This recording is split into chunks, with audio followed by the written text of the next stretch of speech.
Bonjour à tous, bienvenue.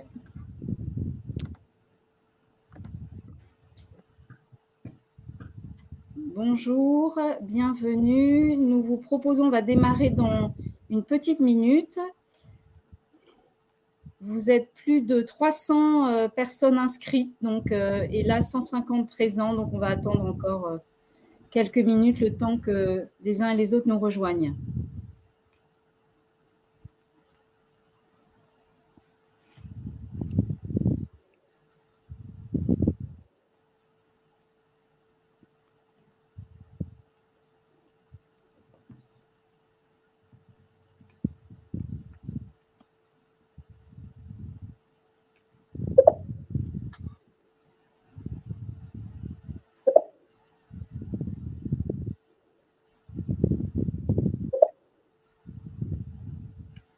Peut-être Stéphane et Manuela, si vous pouvez couper vos micros, si le temps de...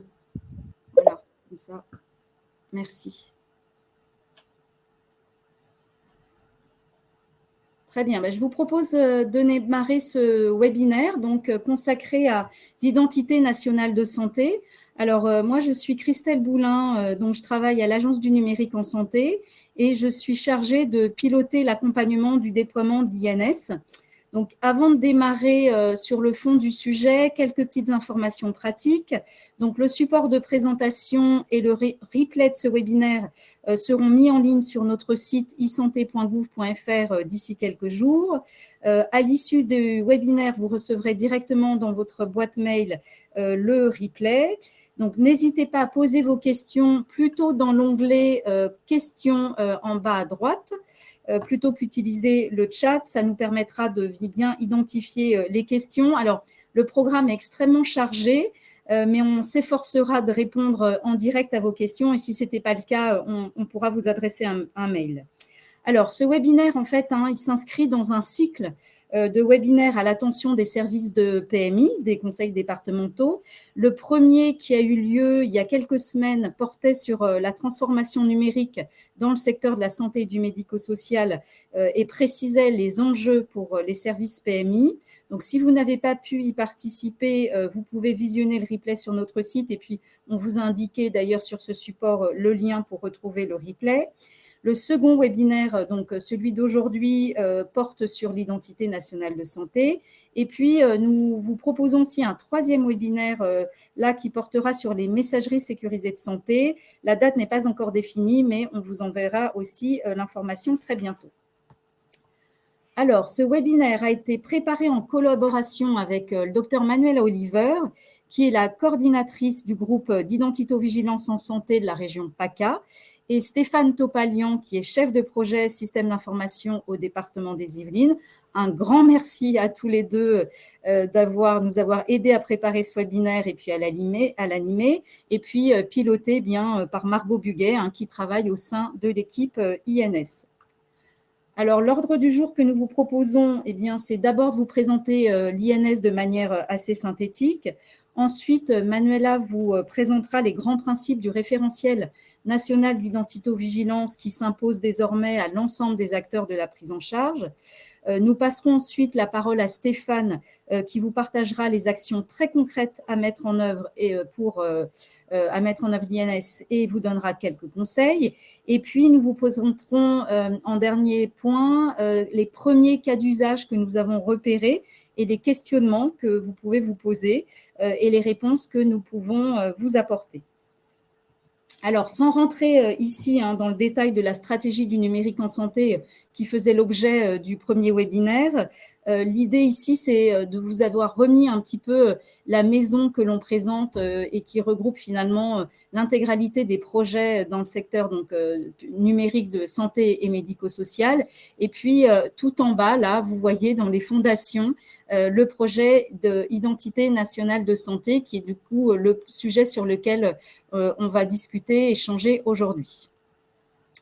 Il y a 4 services phares pour le secteur sanitaire et médico-social. Je ne reviens pas sur MS Santé, vous avez entendu parler de Mon Espace Santé. Il y a également le sujet autour de l'identification électronique des acteurs de santé avec le répertoire des professionnels de santé et l'élargissement de ce répertoire aux autres acteurs de santé. pour qu'on se concentre aujourd'hui sur l'identification numérique électronique des usagers, donc avec l'identité nationale de santé. Et puis peut-être avant de démarrer, un petit point rapide sur l'état du déploiement de l'INS au niveau national. Alors ça ne vous parlera pas encore parce qu'on va vous en parler, mais aujourd'hui il y a 194 logiciels qui sont autorisés par un organisme qui s'appelle le CNDA qui vérifie la bonne, on va dire l'implémentation, l'intégration correcte des logiciels, et ça représente à peu près 128 éditeurs. Il y a parmi ces éditeurs 32 logiciels qui sont référencés Ségur, donc qui sont inscrits dans le programme Ségur, qui lui vérifie toutes les exigences par rapport à l'implémentation. Là encore, pas d'inquiétude, on va vous présenter tout ça dans le détail. Et puis, ça représente, en tous les cas, au mois de mars, on a eu plus de 7 millions d'appels au téléservice INSI, ce qui représente en fait 1116 structures, parmi lesquelles donc des structures sanitaires et médico-sociales, et près de 26 000 professionnels de santé libéraux, donc qui ont réalisé des appels sur le mois de mars. Alors, tous ces chiffres, un peu dans l'absolu, vous disent sans doute pas grand-chose. Ce qui est important de noter, c'est qu'il y a une très bonne progression là du déploiement de l'INS. Il y avait une très belle progression sur la fin d'année dernière, un petit ralentissement en janvier-février, et puis là, sur le mois de mars, on a une belle progression, notamment avec de plus en plus de professionnels du secteur libéral, médecins et officines, qui sont en train de récupérer, de se mettre au déploiement de l'INS. Voilà, je passe la parole à Margot. Ouais, merci Christelle. Du coup, je vais vous présenter assez rapidement le fonctionnement de l'INS, comment ça marche. Déjà, qu'est-ce que c'est que l'INS et pourquoi cette identité nationale de santé?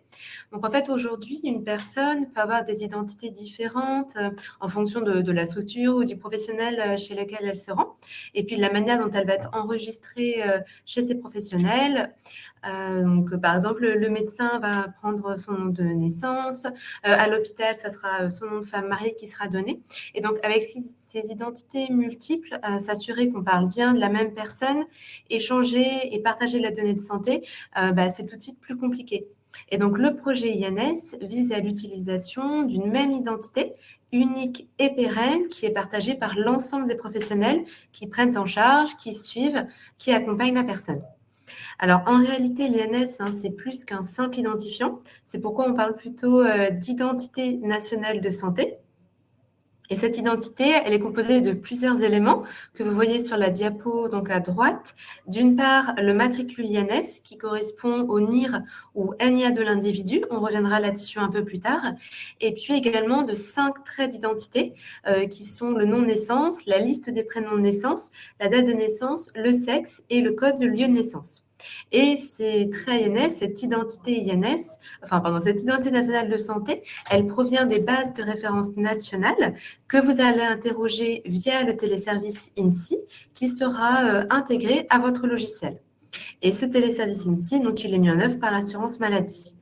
Et la date importante, bien sûr, à retenir, c'est que depuis le 1er janvier 2021, toutes les données de santé doivent être référencées avec l'INS. Alors, une petite diapo, déjà, voilà, pourquoi, au-delà de ce que je vous ai expliqué, pourquoi utiliser l'identité nationale de santé, l'INS, de l'usager? Bon, il y a plusieurs intérêts. Le premier, comme on l'a vu, ça va être de faciliter les échanges et le partage de données entre vous et puis tous vos interlocuteurs, toutes les personnes avec lesquelles vous échangez de la donnée de santé. Ça va permettre également de fiabiliser vos identités, les identités des usagers qui sont dans votre base, puisque c'est une identité de référence qui vous sera retournée par le téléservice INSI. Ça va vous permettre également, ça permet également d'alimenter et de consulter le DMP. Ça va vous permettre à terme aussi de gagner du temps si vous recevez des données de santé de l'extérieur pour rattacher plus rapidement les documents avec le bon dossier usager, vu que vous aurez la même identité. Ça va vous permettre également, dans certains cas, de créer directement une nouvelle identité dans votre logiciel en récupérant l'identité transmise par le téléservice INSI. Donc là encore, ça vous fera gagner du temps. Et puis, l'INS permet également aux professionnels et aux structures d'échanger avec les usagers, les patients, de manière sécurisée au travers de mon espace santé. Alors, l'utilisation de l'INS, de l'identité nationale de santé, elle est restreinte à un cercle de confiance d'acteurs.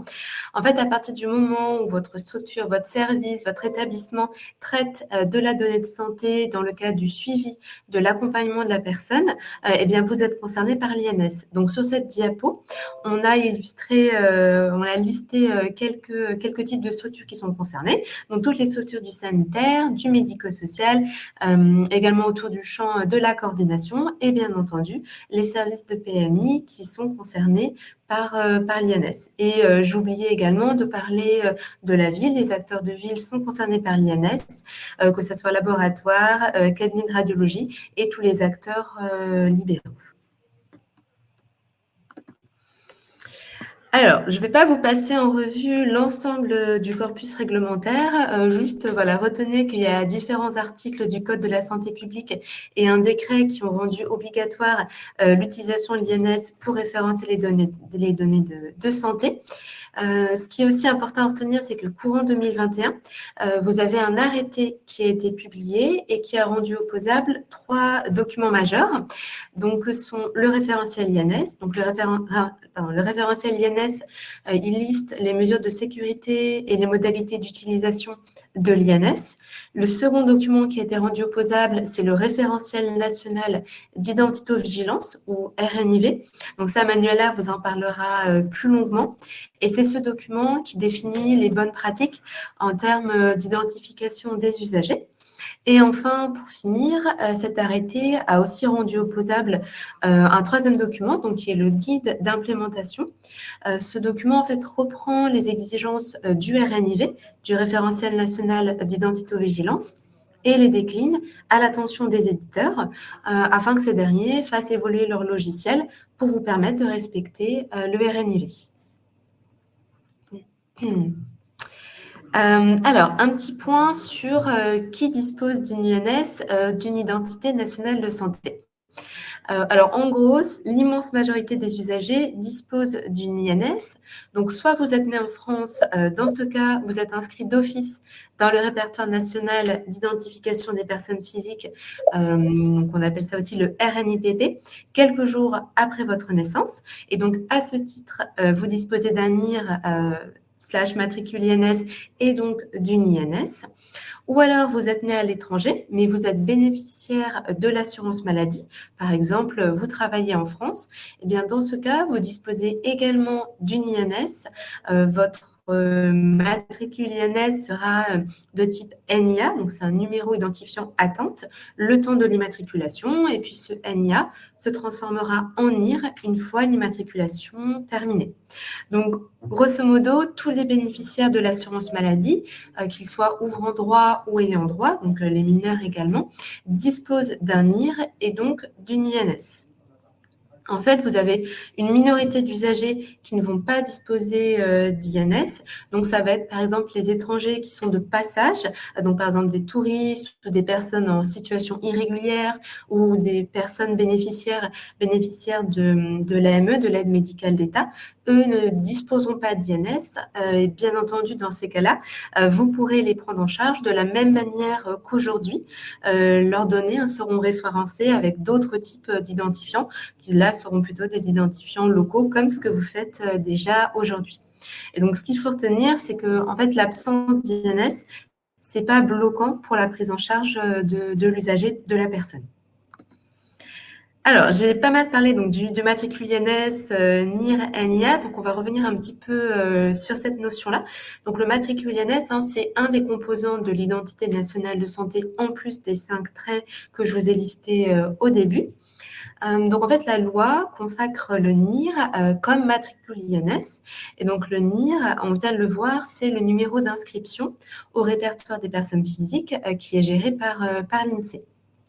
Et donc, je vous l'ai dit, pour les personnes qui sont en cours d'immatriculation, elles se vont affecter un NIA le temps que la procédure soit achevée. Et une fois qu'elles seront immatriculées, elles auront un NIR.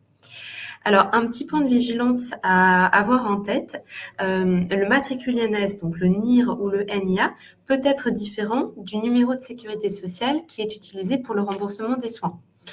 Alors, si on se place dans le cas où l'usager est lui-même l'assuré, l'ouvrant droit, donc là, dans ce cas-là, hein, le matricule INS, le NIR ou le NIA sera identique au numéro utilisé pour le remboursement des soins pour la facturation. Mais par contre, dans le cas où l'usager n'est pas l'assuré, ça va être un petit peu plus compliqué. Donc, si on prend le cas d'un enfant, d'un mineur, d'un mineur de moins de 16 ans, il est assuré par l'un de ses parents. Donc, le numéro de sécurité sociale utilisé pour le remboursement des soins, c'est celui de son parent. Par contre, en revanche, il aura bien son propre matricule INS, son propre NIR qui sera son propre matricule INS. Donc, c'est important de bien distinguer d'un côté le suivi de l'usager, la prise en charge de la personne. Donc là, c'est concerné par l'INS, ça sera impacté par l'INS. Et de l'autre côté, de tout ce qui touche à la facturation, au remboursement des soins. Et là, ça ne va pas évoluer avec l'arrivée de l'INS. L'INS n'a pas d'impact sur les données de facturation, uniquement sur la prise en charge, le suivi de la personne. Alors, on arrive sur une notion assez fondamentale, assez importante, qui est la notion de qualification. Donc, ce qui est important de retenir, c'est que l'INS, notamment le matricule INS, ne peut être utilisé que si vous avez qualifié l'identité. Et donc, pour qualifier l'identité, vous devez avoir réalisé 2 conditions. Donc, la première, c'est que vous ayez vérifié l'identité de l'usager en vous basant sur ce qu'on appelle un dispositif à haut niveau de confiance, un dispositif d'identité à haut niveau de confiance. Donc, ça va être par exemple la carte nationale d'identité, le passeport, le titre de séjour, etc., etc. Et donc ça, Manuela va vous en reparler un petit peu plus tout à l'heure. Donc ça, c'est la première condition, ce qu'on appelle l'identito-vigilance, le fait de vérifier l'identité de la personne. Et la deuxième condition, c'est d'avoir appelé le téléservice INSI afin donc de récupérer ou de vérifier l'INS afin d'en garantir donc sa conformité par rapport aux bases de référence. Et donc, c'est uniquement lorsque ces 2 conditions sont réunies, d'une part l'identito-vigilance et d'autre part l'appel au téléservice INSI, qu'on peut considérer que l'INS a été qualifié et que vous pouvez utiliser le matricule INS. Dans le cas contraire, vous pourrez utiliser uniquement les traits d'identité qui vous sont retournés par le téléservice INSI. Alors, si on se penche un peu plus du coup sur cette partie de téléservice INSI, donc le téléservice INSI qui est mis en œuvre par l'assurance maladie, il vous permet 2 opérations. La première opération, c'est l'opération de récupération de l'INS et la seconde, c'est l'opération de vérification.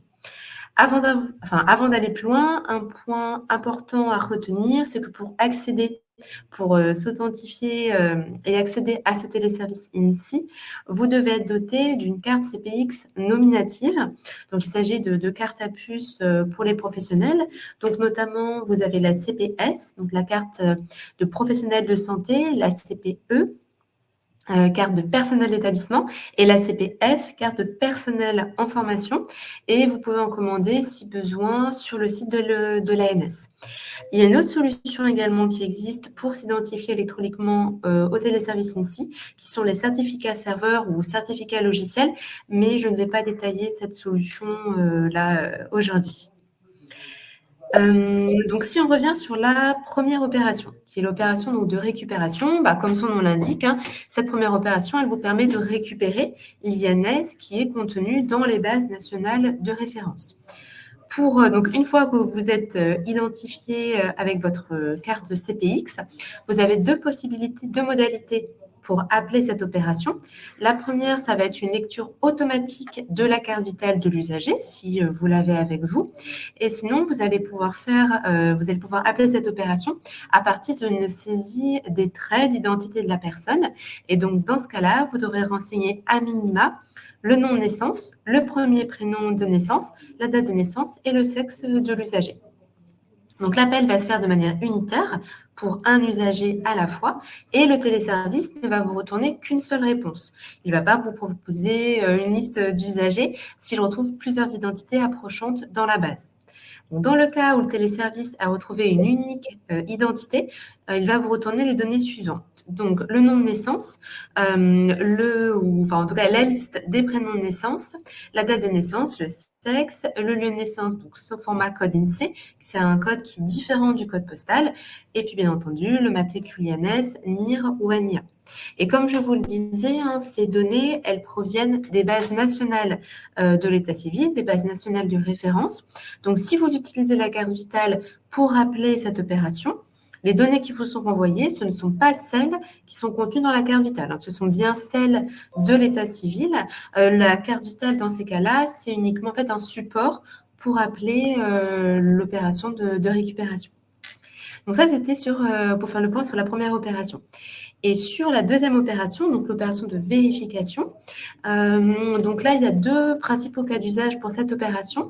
La première, c'est un partenaire qui est extérieur à votre service, vous transmet une donnée de santé qui est référencée avec l'INS d'un usager.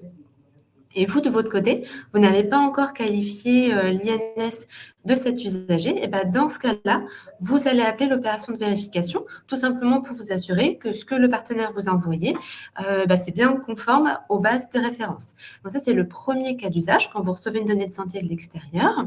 Et puis le deuxième cas d'usage, c'est par rapport à une exigence qui est mentionnée dans le référentiel INS, qui stipule que les INS doivent être vérifiés tous les 3 à 5 ans. Donc, à ce moment-là, vous allez appeler l'opération, tous les 3 à 5 ans, vous allez appeler l'opération de vérification pour vous assurer que les INS contenus dans votre base sont toujours bien conformes aux bases nationales de référence. Et je crois que j'arrive sur ma dernière diapo, enfin, en tout cas sur la dernière diapo pour cette partie. Donc, tout l'intérêt de l'INS, bien sûr, ce n'est pas uniquement de le récupérer dans votre logiciel, de le qualifier, mais c'est que l'INS soit partagé, soit diffusé. Et donc, sur ce point-là, sur le plan informatique, donc sur le plan des échanges via des flux informatiques, un document a été élaboré et qui spécifie la manière dont l'INS doit être véhiculé dans les différents standards d'échange. Et puis, par ailleurs, sur tous les documents de santé qui vont être imprimés, édités, il est nécessaire que l'INS apparaisse d'une part en clair, donc l'INS, le matricule INS et les traits d'identité, et puis également un data matrix qui, en fait, c'est une sorte de QR code qui contiendra l'INS, qui sera également présente sur ces documents papier. Voilà, je crois que voilà, on arrive à la fin de notre première partie. Est-ce qu'il y avait des questions? J'ai vu qu'il y avait eu... Oui, alors on a répondu, donc Manuela, merci beaucoup, à la totalité des questions, sauf une, mais qu'on va voir au point cas d'usage. Il y a simplement là quelqu'un qui trouvait qu'on était allé un peu vite. Donc, j'ai demandé, voilà, sur quel point, Madame Turalik, si vous voulez nous dire sur quel point. Désolée, c'est vrai que vu que l'ordre du jour est dense, voilà, Margot est allée un peu rapidement, sachant que sur certains points, on va y revenir, hein, puisque en décrivant les cas d'usage ou en venant sur le référentiel national d'identito, il y aura l'occasion de revenir sur l'INS, en fait, en synthétique. Alors, on attend 2 minutes, le temps que Madame... voilà. Ah, vous avez posé des questions. Très bien. OK. Bon. OK. Et si vous avez d'autres questions, n'hésitez pas. Ah, voilà. Oui, il y en a une, Christelle, mais je pense qu'on y répond dans la présentation sur le RNIV, la question qui est comment savoir lorsqu'un INS est déjà vérifié ou qualifié. Donc, peut-être que la personne pourra reposer si elle n'a pas compris ce qu'on va exposer juste après. Voilà, alors oui, tout à fait. Alors, Madame Turalik, ça y est, je vois. Donc, comment inscrire nos professionnels de santé à l'annuaire national? Comment obtenir des cartes CPX? Alors, ce sont des professionnels santé à ordre. Normalement, ils sont inscrits d'office, en fait, hein. C'est l'ordre qui les inscrit, donc au RPPS, et qui reçoivent du coup une carte de professionnel de santé. Pour par contre les autres professionnels donc, qui travaillent dans la structure par exemple et qui ont besoin d'une carte d'établissement, donc carte professionnelle d'établissement, une CPE nominative, là c'est une commande, une démarche à faire auprès de l'ANS. Donc il faut contractualiser avec l'ANS à partir du numéro FINES et puis ensuite vous pouvez commander des cartes. Alors c'est des procédures qui sont un peu administratives, qui ne sont pas toutes dématérialisées. Alors là, c'est vrai qu'on n'a pas préparé un support sur cette partie-là. Néanmoins, je vais mettre dans le chat un lien vers des informations sur le sujet. Je vais chercher pour que vous puissiez avoir les éléments de réponse. Alors, comment savoir lorsque l'INS est déjà vérifié et qualifié? Ça, on en parle aussi. Manuela, tu vas en parler. Alors, le rattachement de la CPS, CPE, CPF à un FINES ou SIRET selon structure, comment s'y retrouver? Alors, ça, moi, je ne peux pas vous le dire d'emblée. Ça dépend, en fait, de la structure. Donc, ça, vous verrez, enfin, il faut le voir avec votre structure. Enfin, il faudrait que vous me reposiez la question plus précise. Je vais vous donner aussi mon adresse mail parce que si je sens qu'il va y avoir des questions sur ces sujets-là, on n'est pas experts, nous, des sujets, mais je pourrais vous orienter vers une équipe support sur si vous avez des difficultés dans la contractualisation ou la commande de cartes. Si vous voulez, je peux répondre sur le rattachement. Oui, sur le rattachement. Normalement, chaque service de PMI ou centre de santé sexuelle a un numéro FINES, mais les services de PMI, en règle générale, ont contractualisé avec la CPAM pour avoir un seul numéro d'établissement qui envoie leur feuille de soins électronique pour avoir un paiement. Il faut avoir le même procédé pour les cartes de professionnels de santé, les CPX. Vous allez rattacher tous vos professionnels à un établissement et vous allez faire la demande, comme disait tout à l'heure Christelle, en contractualisant avec l'ANS de façon à ce que pour notamment les secrétaires, vous puissiez obtenir des cartes de personnel d'établissement pour réaliser l'opération INS. Concernant médecins et sages-femmes, normalement, depuis plusieurs années, le fonctionnement est assez routinier, c'est-à-dire que désormais, ils sont bien inscrits à l'ANS et elles reçoivent leur carte. Concernant les infirmières, c'est depuis octobre simplement que la procédure a démarré. Elles sont passées du régime ADELI au régime RPPS. Et là, il y a un petit travail à vérifier, c'est que quand elles ont été s'inscrire au niveau de l'ordre des infirmiers, elles aient bien mis le numéro d'établissement sur lequel vous facturez l'ensemble de votre activité pour récupérer leur carte CPS également. Très bien, merci beaucoup Stéphane. Alors, il y avait une question de monsieur Gérard. Est-ce qu'un NIR certifié par le SNGI peut être considéré comme une INS? Non. Peut-être que vous travaillez dans une… voilà, non, donc c'est non.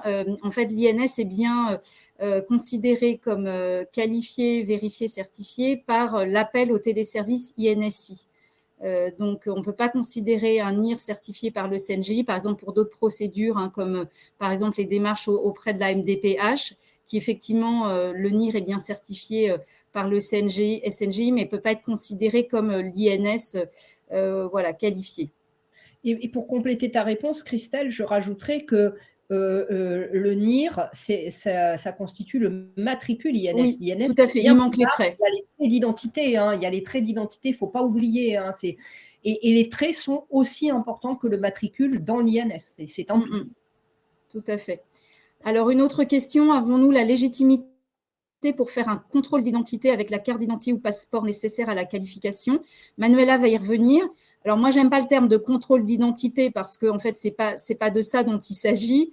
Et voilà, Manuela rappellera les textes, en tous les cas, qui peuvent vous aider si jamais on vous demandait votre légitimité à récupérer, en tous les cas, à vérifier l'identité. On peut le voir tout de suite, Christelle. On peut peut-être le voir tout de suite parce que je pense qu'on ne l'aborde pas en détail après parce que forcément, quand on n'a pas beaucoup de temps, on a fait court. En fait, c'est le référentiel national d'identité-vigilance qui vous donne cette légitimité qui est opposable. Et comme disait Christelle, il ne faut pas parler d'un contrôle d'identité, il faut parler d'un contrôle de cohérence entre les pièces d'identité et l'INS qui est ramené par le téléservice. Un contrôle d'identité, ça fait policier. Là, c'est un contrôle de cohérence pour sécuriser la qualité des soins et sécuriser l'identification. Mais le RNIV opposable vous donne cette légitimité. Il y a Stéphane, une question, peut-être que tu vas savoir y répondre, moi je ne sais plus. Avec une CPE, est-il possible de disposer d'une messagerie?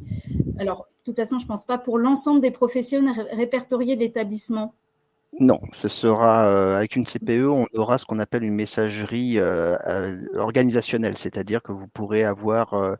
alors déjà, il vous faudra un opérateur MS Santé, et cet opérateur MS Santé, vous allez lui demander d'ouvrir une messagerie dite organisationnelle, du style service de PMI des Yvelines, @mssanté.fr. Et à cette messagerie, vous allez autoriser des titulaires de CPE d'aller l'ouvrir et de consulter les informations qui sont à l'intérieur.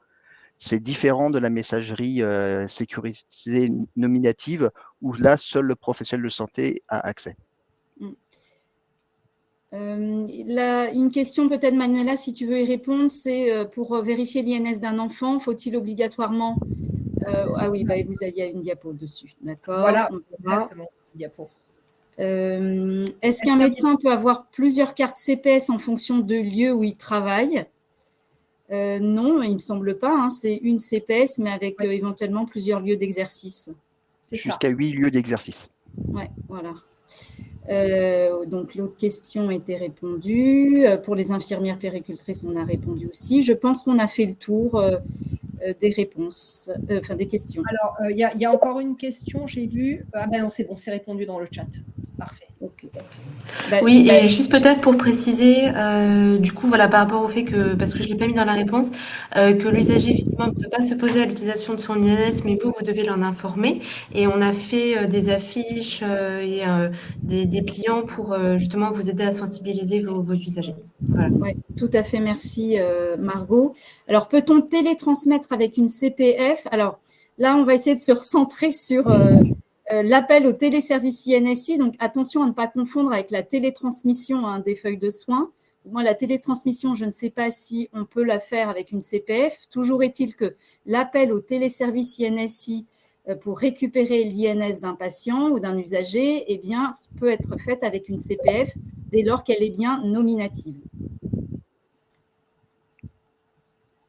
Ensuite, une autre question pour Stéphane. Notre première démarche opérationnelle est-elle bien de recenser tous nos professionnels, y compris administratifs, pour vérifier la dotation actuelle en CPS et en CPE? Oui, ça fait partie des étapes, effectivement, au niveau des prérequis, mais on va en parler tout à l'heure, dans quelques minutes, quand on va parler du plan d'action. Voilà, Manuela, je te propose du coup de poursuivre. N'hésitez pas à continuer de poser vos questions et puis on les adressera au fil de l'eau. Merci. Donc, on va parler maintenant du référentiel national d'identité-vigilance. Vous vous rappelez ce qu'a dit Margot tout à l'heure. Pour avoir une INS qualifiée, il y a 2 conditions qui doivent être remplies. Appeler le téléservice et respecter les procédures d'identité-vigilance. Ces procédures, elles sont définies dans le référentiel national d'identité-vigilance qui est opposable, qui a été rédigé par des opérationnels de terrain. En fait, ce sont des référents régionaux en identité-vigilance qui l'ont rédigé.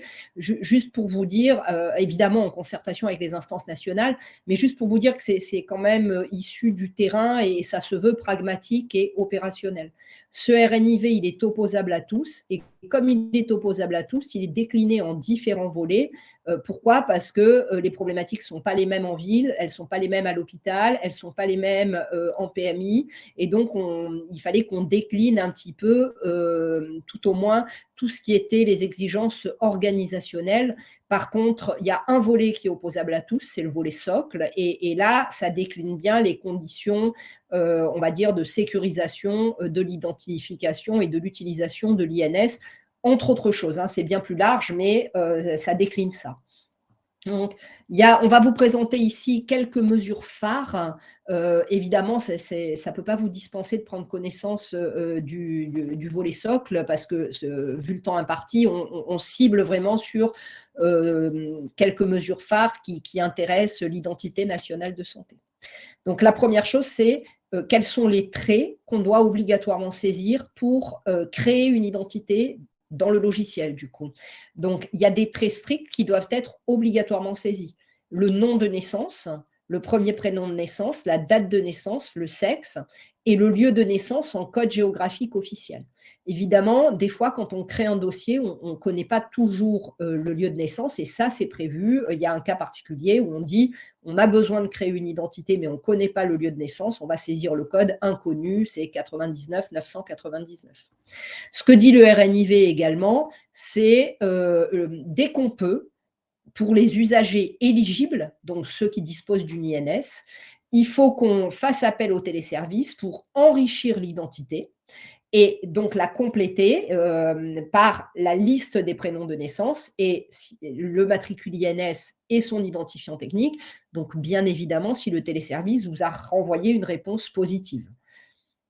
Il y a des traits complémentaires également que le RNIV rend obligatoire s'ils sont différents du nom de naissance ou du premier prénom de naissance. C'est ce que le RNIV a appelé le nom utilisé et le prénom utilisé. Donc, globalement, ça correspond au nom d'usage et prénom usuel dans la dénomination, dans la sémantique de l'état civil, mais le RNIV a choisi de les appeler nom utilisé et prénom utilisé.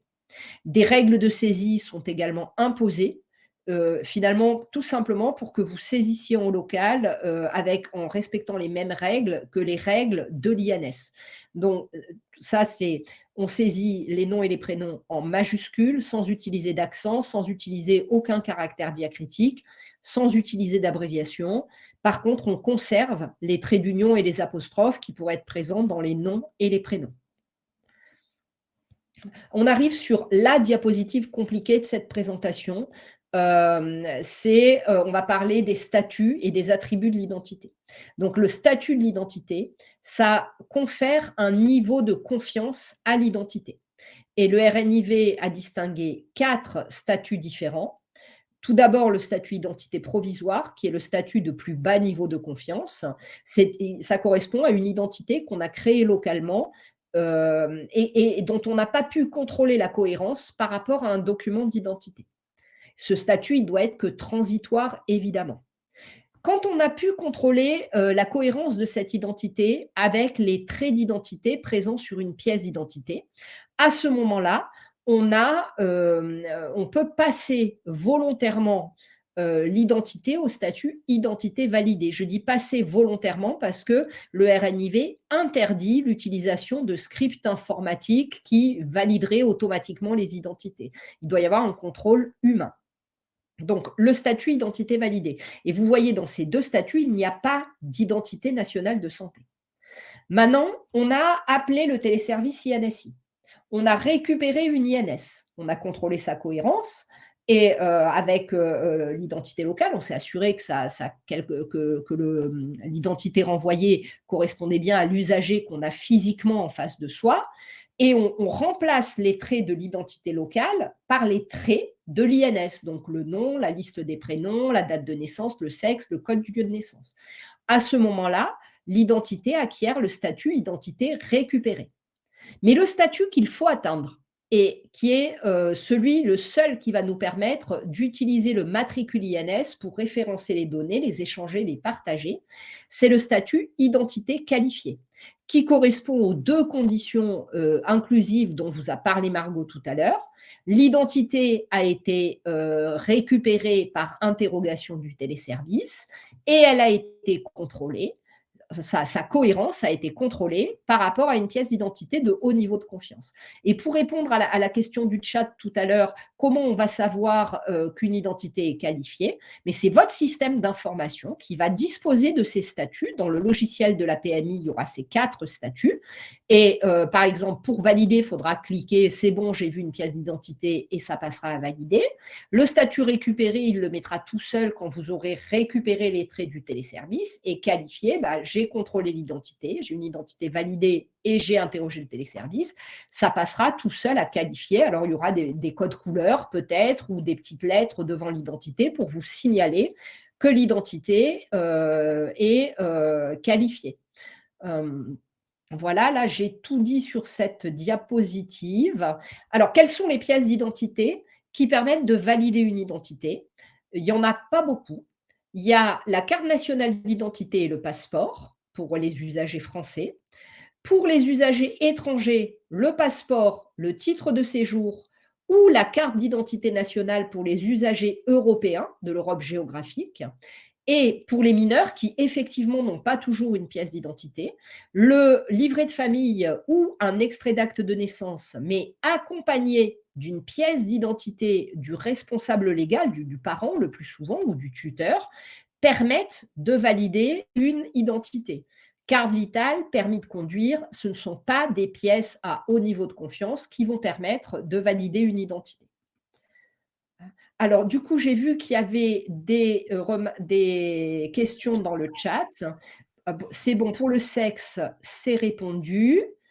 Qui est habilité à réaliser ce premier contrôle sur un document d'identité? Tous les professionnels qui vont travailler à la PMI. Ça peut être la secrétaire ou l'agent administratif qui accueille le patient, enfin l'usager, et lui dit bon, c'est bon, vous appelez, quel est votre nom, quel est votre prénom, allez vous mettre dans la salle d'attente, on va s'occuper de vous. Ça peut être le médecin, ça peut être l'infirmière.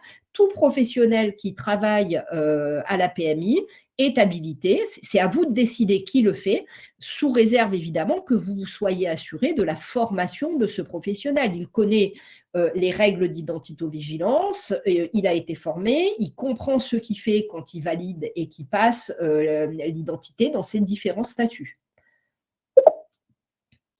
Voilà, je vois. Le service INSI est-il accessible à tout moment? Oui, hein, c'est 24/24 et c'est très rapide. Hein, les temps de réponse, c'est vraiment très, très rapide. Les personnes sans papier ne pourront plus être prises en charge. Si, vous pourrez les prendre en charge, bien sûr. Qu'il y ait une INS ou pas d'INS, qu'il soit qualifié ou pas, ça ne bloque pas du tout la prise en charge. Par contre, vous ne pourrez pas qualifier l'identité nationale de santé, donc vous ne pourrez pas utiliser le matricule dans les échanges, et du coup, vous ne pourrez pas non plus alimenter l'espace santé de cet usager. Alors, mais par contre, ça ne bloque pas du tout la prise en charge. Non, le nouveau permis de conduire ne fait pas partie des pièces validantes. Si l'utilisation de notre logiciel métier Horus n'est pas utilisée en dossier patient, nous sommes encore au papier, sommes-nous concernés par ces évolutions réglementaires? Alors, vous êtes concerné forcément par les évolutions réglementaires puisque vous avez une activité de professionnel de santé ou médico-sociale. Maintenant, c'est sûr que vous ne pourrez pas, si vous faites des comptes rendus papier qui ne sont pas faits dans un système d'information, vous ne pourrez pas référencer ces données avec l'identité nationale de santé qualifiée. J'ai oublié de dire tout à l'heure, et je ne sais plus si l'une d'entre nous l'a dit, mais que le référencement des données de santé avec l'INS est obligatoire depuis le 1er janvier 2021. Oui, Margot avait dû dire. Voilà, donc je le rappelle, donc c'est quand même une obligation effectivement qui s'applique à l'ensemble des acteurs de la prise en charge. Alors, il y a une question de M. Gérard. Dans le cas d'une erreur d'orthographe sur la pièce d'identité ou d'un changement de nom de naissance adoption, comment récupérer le nom qui est effectivement connu à l'INSI? Est-ce bloquant si l'on n'arrive pas à récupérer l'INS? Alors, ça va être difficile de détailler la réponse à cette question aujourd'hui parce que c'est un problème large. Enfin, il nous faudrait au moins un quart d'heure pour parler rien que pour répondre à votre question de façon précise. Par contre, il y a une fiche pratique qui a été faite en PACA justement sur la gestion de ces discordances. Et si Margot, éventuellement, tu pouvais mettre le lien dans le chat ou quelqu'un, parce que moi, je ne l'ai pas sous la main. Et après, donc, oui, je vais le faire, oui. Alors, il y a des financements, je vous laisserai répondre, Christelle et Margot, je ne crois pas. Non, en fait, alors à ce jour, en tous les cas, il n'y a pas de financement direct, en tous les cas, pour les services de PMI. Néanmoins, dans le cadre du Ségur de la santé, il y a une réflexion aujourd'hui au sein du ministère pour voir comment on peut aider ce secteur, mais comme ce qui est fait aujourd'hui pour l'hôpital, pour la ville ou pour d'autres, ou le secteur médico-social. Mais à ce jour, non, effectivement, il n'y a pas de financement direct voilà, pour ça. Alors, il y a une question sur le sexe aussi, mais que je ne comprends pas très bien. Comment faire avec les personnes étrangères pour qu'il y ait d'autres traits de sexe adoptés? Comment vous faites aujourd'hui? Vous avez plusieurs possibilités dans votre outil? Et en attendant, on peut peut-être répondre à la suivante. Faut-il proposer une formation à l'INS pour nos professionnels administratifs et professionnels de santé? Oui, c'est indispensable. Il faudra les former. Il s'agit effectivement d'une évolution réglementaire obligatoire. Hein, et alors, y a-t-il une prise en charge de cette évolution SI? Normalement, si vous avez un contrat de maintenance avec votre éditeur qui comporte les évolutions réglementaires, ces réglementaires, il ne doit pas y avoir de surcoût, normalement. Y a-t-il des dispositions spécifiques pour les mineurs non accompagnés? Non, on verra dans les cas d'usage qu'on va détailler un petit peu les choses auxquelles on a pensé, qu'il y a des dispositions, enfin, on a des réponses pour les mineurs. Si votre mineur non accompagné a une pièce d'identité, il n'y a pas de souci. S'il n'en a pas et qu'on ne peut pas qualifier l'identité, il n'aura pas d'INS pour l'instant. Comment l'INS est mis à jour en cas de changement d'identité, changement de sexe, de nom ou de prénom. Quand le changement d'identité est officiel, c'est reporté dans la base nationale d'état civil et il suffira de rappeler le téléservice pour récupérer la nouvelle INS. Oui, pardon, moi j'ai fait une réponse en direct, mais je voulais écrire. Est-on en droit d'obtenir une INS pour une personne qui s'est opposée à l'usage de mon espace santé ? Oui, parce qu'en fait, c'est indépendamment, enfin, c'est évidemment, ça vient nourrir, on va dire, les documents qui sont sur mon espace santé, mais encore une fois, c'est toute donnée de santé doit être référencée avec l'identité nationale de santé. C'est ça l'obligation, en fait. Donc, même un document qui n'est ni échangé ni partagé, qui reste chez vous, mais ou qui comporte de la donnée de santé, doit être référencé avec l'INS. Et donc, ce qu'a précisé Margot tout à l'heure, c'est que du coup, l'usager ne peut pas s'opposer à la récupération de son INS. Par contre, ce qui est nécessaire, voilà, c'est de l'informer, au même titre que vous les informez sur la donnée de santé et éventuellement ce que vous en faites dans le cadre de l'échange et du partage, c'est de l'informer que voilà, vous récupérez son INS et puis il y a de la documentation, des outils de communication qui peuvent être mis à votre disposition. Pour les enfants confiés à l'ASE, effectivement, c'est un problème. On en parle un petit peu tout à l'heure. S'il n'y a pas de pièce aujourd'hui, en l'état actuel des choses, on est bien conscient des difficultés, mais ça nécessite plus de réflexion. En l'état actuel de la réglementation et des réflexions, s'il n'y a pas de pièce d'identité de l'enfant ou du responsable légal, on ne peut pas qualifier l'INS. Pour les usagers, oui, nous indiquons les personnes transgenres à la demande de l'ARS. Pour les personnes transgenres, il y a deux solutions. On a réalisé une fiche dans le cadre du réseau des référents régionaux en identito-vigilance. Ils ont changé de genre, donc ils étaient féminins, ils sont devenus masculins ou vice-versa. Quand ce changement sera officiel, l'INS va changer. L'INS va changer. Et de toute façon, dans les bases nationales d'identité, il n'y a que deux genres. Il y a masculin et féminin. Ça ne pourra jamais vous renvoyer autre chose. Alors, l'envoi des feuilles de soins à la CEPAM doit-il faire l'objet d'un référencement INS? Pour moi, c'est non, mais je vois que Margot est en train de répondre. Non, mais c'est ça. J'allais juste rappeler qu'effectivement, il n'y a aucun lien avec la facturation, remboursement des soins. Voilà, c'est juste ça. Et pour les patients anonymes, je vous propose, on a envisagé le cas et on a des slides là-dessus tout à l'heure.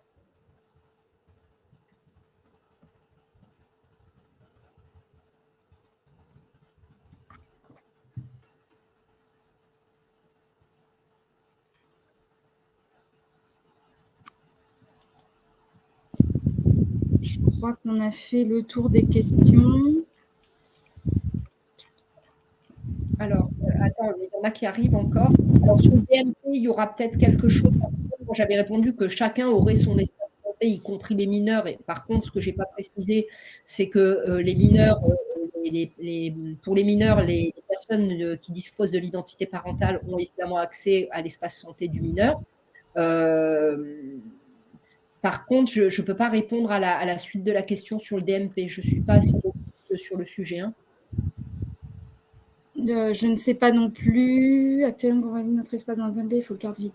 Je ne sais pas. Non, je ne sais pas non plus. Je ne sais pas si Stéphane, tu connais la réponse. J'essaierai de la faire remonter à l'équipe DMP. Alors, pour la formation, il y a des questions autour de la formation.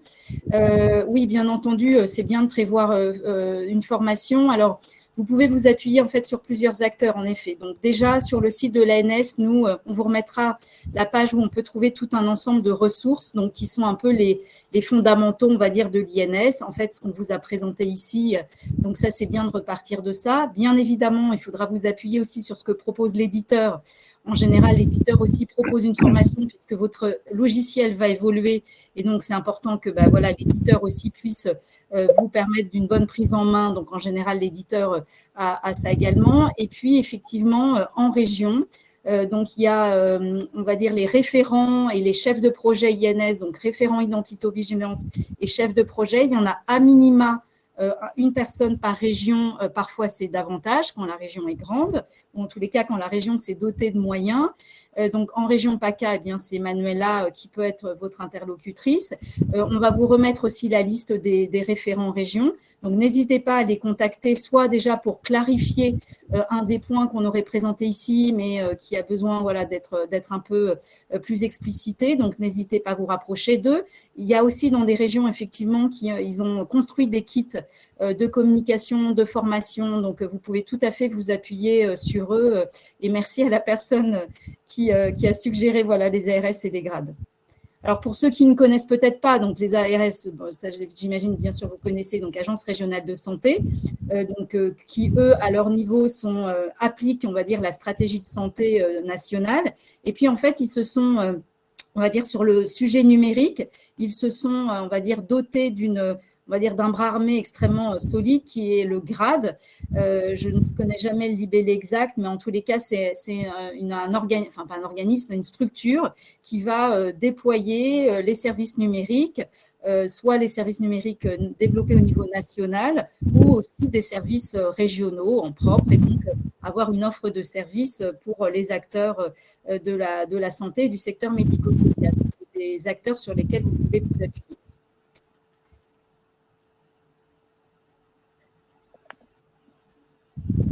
Alors, on vous répond la différence d'MPMS santé. Bon, ce n'est pas trop le sujet, donc on va rester essayer de concentrer sur l'INS et vous répondre en direct. Et puis, voilà, super Margot de m'avoir transmis voilà, le document de commande. Je vous propose de continuer du coup. Stéphane ? C'est la main à Stéphane là. Ouais. Ok. Donc là, je vais vous expliquer comment, au niveau du département des Yvelines, nous avons préparé la mise en œuvre de l'INS et son arrivée au niveau du service de PMI. Donc, tu peux passer normalement les diapos, ouais, super. Oui. Mais sinon, tu me dis, Stéphane, si... Donc, voilà. Donc, un peu trop là, peut-être. Voilà. Ouais. Donc, les actions à mener visent concrètement à passer deux marches. La première, c'est de mettre en place au niveau du département et notamment du service de PMI l'arrivée de l'identito-vigilance. Vous avez compris que c'était un processus réglementaire et donc on ne peut pas y échapper. Il faut mettre en place cette politique d'identito-vigilance dans le service de PMI. Ça nécessite, et vous allez le voir, de la création de structures et d'instances et d'une réflexion sur l'organisation du service de PMI. La deuxième marche à accomplir, c'est de mettre l'INS dans votre logiciel et de faire tout un travail à la fois avec l'éditeur et à la fois avec le service de DSI pour vérifier que tout fonctionne correctement et que derrière, entre l'identito-vigilance et l'arrivée de l'INS, vous ayez un mode de fonctionnement qui soit assez fluide pour ne pas pénaliser le fonctionnement quotidien du service de PMI. Donc, on a, nous, le plan d'action à mener, il a été élaboré en 3 étapes.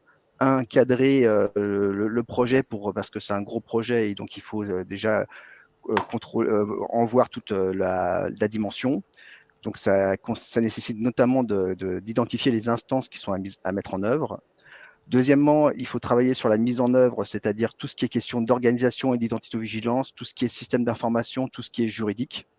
Enfin, il faudra mettre en œuvre la troisième phase qui n'est pas du tout négligeable dans le cadre de l'INS, c'est le pilotage du déploiement, car c'est un des moyens qui vous permettra de contrôler si la mise en place de l'INS dans le service fonctionne ou pas. Donc, on va revenir tout de suite sur le cadrage. Le cadrage, c'est qu'il faut, à l'origine du projet, identifier les instances qu'il faut mettre en place. Et nous, par exemple, au département des Yvelines, nous avons décidé de mettre en place trois instances. L'instance stratégique qui va définir la politique et les moyens et l'organisation de l'identito-vigilance dans le département, qui va valider les plans d'action et qui va suivre les indicateurs. Cette instance, elle comprend le directeur de l'établissement, donc le médecin départemental de PMI, des représentants des professionnels, des représentants de la DSI, la DPO, donc une instance très stratégique. L'instance opérationnelle, c'est l'instance qui va, alors au début, réfléchir sur la façon dont on va mettre en place l'identito-vigilance dans le département, qui va faire des propositions à l'instance stratégique de choix, et a posteriori, cette instance va faire la formation des professionnels, va gérer la base documentaire, va maintenir la qualité du référentiel qui est indispensable parce que c'est une contrainte légale à mettre en place. Cette instance, elle comprend des secrétaires, des cadres administratifs, des soignants. Elle aura comme organisation à terme d'avoir le référent d'identito-vigilance qui est un poste que vous allez devoir créer et qui aura des correspondants dans chaque centre de PMI. Et c'est dans cette instance que ces professionnels vont continuer à travailler après la mise en œuvre du projet. Donc, le référent d'identito-vigilance, c'est celui qui pilote la thématique. La création de ce poste est obligatoire en suivant le RNIV. C'est une fonction dont les hospitaliers estiment qu'il faut 0,10 ETP par 10 000 consultations dans le centre. Donc, on peut estimer, selon les départements, à peu près le temps de travail de ce professionnel. Ça peut être un cadre soignant, ça peut être un praticien, ça peut être un cadre administratif. La seule contrainte qu'il y a, c'est qu'il soit formé en identito-vigilance et que derrière, il soit suffisamment libéré de son temps pour pouvoir éventuellement répondre aux professionnels qui auraient des questions au fur et à mesure du passage des patients dans les différents centres de PMI. Dès que ces instances sont mises en œuvre, on peut passer sur la phase 2, c'est-à-dire concrètement, d'abord, faire prendre connaissance de la documentation existante. Donc tout à l'heure, on vous en a parlé à plusieurs reprises. Déjà, il y a le référentiel RNIV, donc volet 1, volet 3. Vous pouvez même, pour les services de PMI, regarder le niveau 2. Pourquoi? Parce que le niveau 2, c'est celui des services hospitaliers et qu'en fait, on se rend compte que les services de PMI ont un mode de fonctionnement plus proche du secteur hospitalier que du secteur médico-social. Vous devrez aussi lire complètement le référentiel INS. Vous avez à votre disposition des fiches pratiques, des mementos qui expliquent clairement les modes opératoires en cas de signalement d'erreur, de changement d'état civil, de recueil d'identité étrangère, de gestion des copies des pièces d'identité. Parce que ce qu'on ne vous a pas présenté jusqu'à présent, c'est que la CNIL autorise la copie des pièces d'identité dès qu'elles sont présentées par les patients. Donc, il faudra en conserver une trace dans votre logiciel. Vous avez aussi la possibilité, et ça c'est important de le faire, je vous le recommande fortement, c'est d'aller regarder les scénarios d'implémentation ou les retours d'expérience, notamment du secteur hospitalier. Ça va vous permettre de mettre en place un logigramme dans votre département, de comment le schéma de validation de l'INS va se faire. Ça permettra de valider après les protocoles et le retour d'expérience des services hospitaliers montre il faut à peu près 1 minute 30, 2 minutes pour valider une identité à l'accueil. Vous pourrez bénéficier, et ça c'est grâce aux équipes de l'ANS et à Manuela, d'un questionnaire d'auto-évaluation qui vient d'être reformaté pour la PMI. Et il était à l'origine que pour les centres hospitaliers et que pour les établissements médico-sociaux. Le problème, c'est qu'il ne correspondait pas au service de PMI. Là, on en a fait un qui est un intermédiaire et ça va vous permettre, après l'avoir rempli avec votre équipe opérationnelle, d'avoir un plan d'action personnalisé qui en ressort. Et cette image du plan personnalisé va vous permettre de savoir quelles sont les étapes à franchir. Et éventuellement, au fur et à mesure que vous allez les franchir, vous allez pouvoir avoir votre mode opératoire tout au long de l'opération qui va se dérouler. En interne, il y a un énorme travail à réaliser. Vous allez devoir réaliser une charte d'identito-vigilance dans laquelle vous allez indiquer les procédures que vous validez au niveau de votre département pour le service de PMI. Au niveau de l'identification primaire, lors de l'accueil de l'usager dans la structure, mais aussi au niveau de l'identification secondaire de l'usager avant tout acte de soin. C'est-à-dire comment les professionnels de santé, par exemple, vont vérifier au moment où ils rentrent dans le cabinet qu'ils sont avec le bon patient. Comment ils vont vérifier que les informations qu'ils mettent, c'est dans le bon dossier médical. Enfin, point très important, et là, c'est un travail que vous allez devoir travailler avec votre service informatique. Il faut mettre en place une charte d'utilisation du système d'information en santé. C'est une exigence du RNIV. C'est quelles sont les règles d'accès et d'usage du système d'information pour les applications qui traitent de la donnée de santé. Et ça doit définir notamment de façon très précise toutes les problématiques liées au profil, au droit d'accès, à quelles sont les personnes qui sont autorisées à faire les fusions, à quelles sont les personnes qui ont le droit de faire le rapprochement au niveau des fusions, qui a le droit de faire les créations, les modifications au niveau des identités. Donc, c'est un document à travailler au niveau de la DSI et qui est indispensable au lancement du projet. Enfin, vous allez avoir tout un travail à faire au niveau de l'équipe de PMI. Donc, par exemple, au département des Yvelines, nous avons pris l'option de faire en 2021 toute une sensibilisation de nos professionnels sur le projet national Ma Santé 2022. On a fait des présentations à l'ensemble des services de PMI pour bien expliquer l'impact que va aller avoir Ma Santé 2022 à la fois en tant qu'usager, mais aussi en tant que professionnel, ce qui nous permet maintenant d'envisager la deuxième phase de formation plus approfondie au niveau de l'INS, avec 3 types de formations. Une formation socle qui va à destination de tous les professionnels, où ils vont pouvoir revoir les enjeux de l'INS, le référentiel INV et en même temps l'utilisation du téléservice INSI. Une session 2 pour aller plus loin pour les professionnels de l'accueil, notamment pour gérer les cas particuliers, les discordances, quand il y a des discordances entre les traits de référence et les traits locaux. Et enfin, on envisage aussi une session 3 qui est plutôt sur l'identification secondaire, c'est-à-dire celle des soignants, voir comment les pratiques à mettre en place pour qu'on fasse une reconnaissance du patient avant qu'il rentre dans le cabinet médical.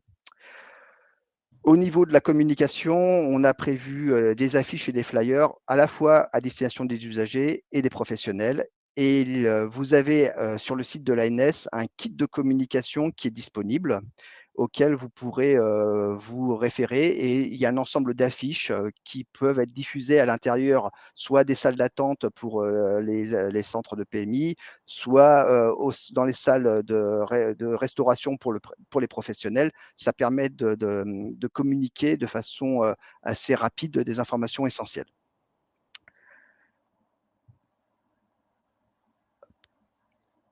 Le système d'information, c'est la deuxième marche à passer pour pouvoir éventuellement, pour nécessairement pouvoir indiquer, attribuer à des données de santé un propriétaire. Donc, le premier travail à faire pour un service de PMI, c'est de commander des cartes CPX nominatives ou un certificat serveur. Donc, simple précision, c'est que tous les opérateurs ne sont pas encore avec un certificat serveur. Et si vous passez par cette phase, vous faudra une auto-homologation avant de pouvoir l'utiliser. Sinon, vous devez commander des cartes CPX nominatives. Donc, c'est ce qu'on vous disait tout à l'heure. Faites un référencement de tous vos professionnels, médecins, sages-femmes, puéricultrices, infirmières. Vérifiez avec elles qu'au niveau de leurs ordres, elles ont bien demandé leur carte, qu'elles sont bien en possession de leur carte. Vérifiez sur l'annuaire santé leur positionnement au niveau du numéro finesse auquel elles sont rattachées.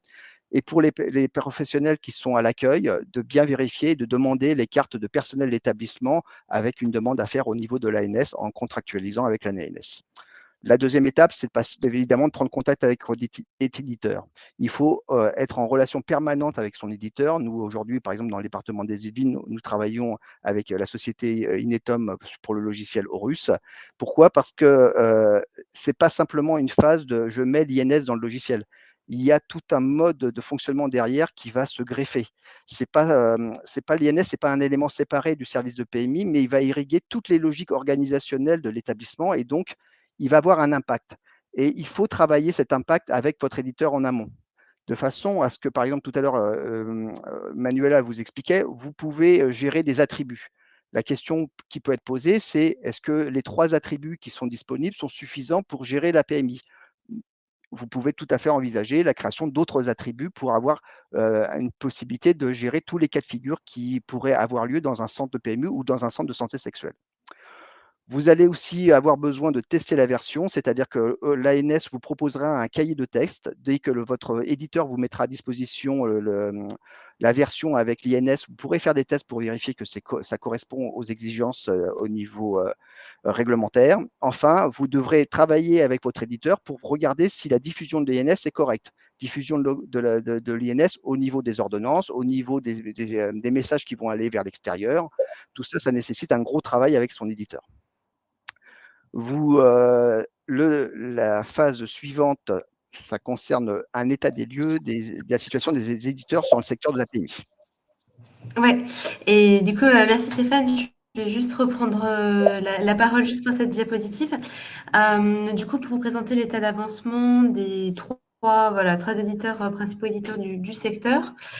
Donc, on a distingué à la fois, d'une part, leur capacité à appeler le téléservice INSI. Ça, c'est la première marche à franchir par un éditeur qui va être,